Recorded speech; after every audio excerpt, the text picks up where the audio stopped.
বিৰোধীক ৰুধিবলৈ আমি যেনে ধৰণৰ পন্থা অৱলম্বন কৰিব লাগে প্ৰতিটো পন্থাই আমি অৱলম্বন অকল দুধনৈ সমষ্টি নহয় কাৰণ জিলাখনত যেহেতু গুৱাহাটী লোকসভাৰ অন্তৰ্গত দুটা সমষ্টি আছে দুধনৈ আৰু পশ্চিম গোৱালপাৰা গতিকে দুইটা সমষ্টিতে আমি যিমানখিনি পাৰোঁ সমস্যা সমাধান কৰিবলৈ চেষ্টা কৰিম আৰু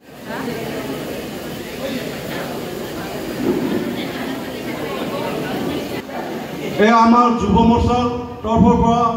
সভাপতি উদয় ৰাভা দুধনৈ ব্যৱসায় সন্থা সম্পাদক তৰুণ দে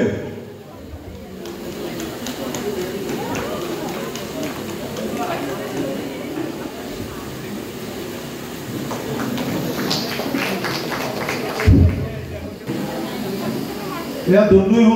উন্নয়ন সমিতিৰ বিষয়ববীয়া সম্পাদক সভাপতি প্ৰমুখ্যে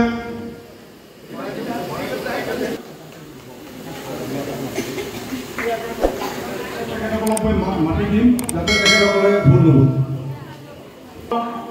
দুধনৈ উন্নয়ন সমিতিৰ তৰফৰ পৰা সম্বোধন জনোৱাৰ কাৰণে আগ্ৰহ প্ৰকাশ কৰিছে তেখেতসকলক আহিব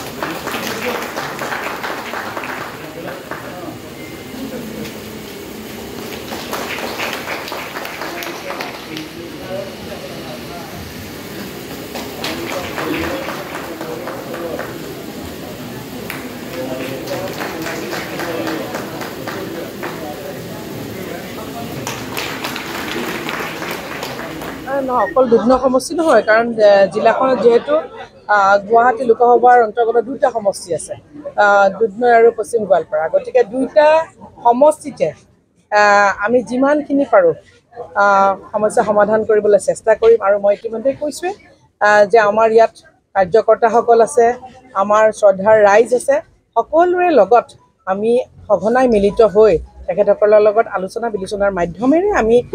সমস্যাসমূহ সমাধান কৰাৰ কাৰণে আমি ৰাস্তা উলিয়াই প্ৰথম কথাটো যেহেতু তেখেত নিৰ্বাচিত হৈছে গতিকে তেখেতক অভিনন্দন জ্ঞাপন কৰিছোঁ কিন্তু আমি আমাৰ ষ্ট্ৰেটেজি আমি চলাব লাগিব যাতে আগন্তুক দিনত আমাৰ প্ৰতিটো সমষ্টিতে যাতে ভাৰতীয় জনতা পাৰ্টি আৰু মিত্ৰজোঁটৰ দখলত থাকে তাৰ বাবে আমি আজিৰে পৰা আমি নতুনকৈ আকৌ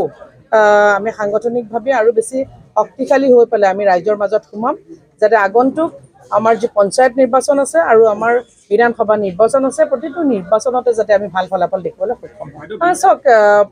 বিৰোধীক ৰুধিবলৈ আমি যেনে ধৰণৰ পন্থা অৱলম্বন কৰিব লাগে প্ৰতিটো পন্থাই আমি অৱলম্বন কৰিম ধন্যবাদ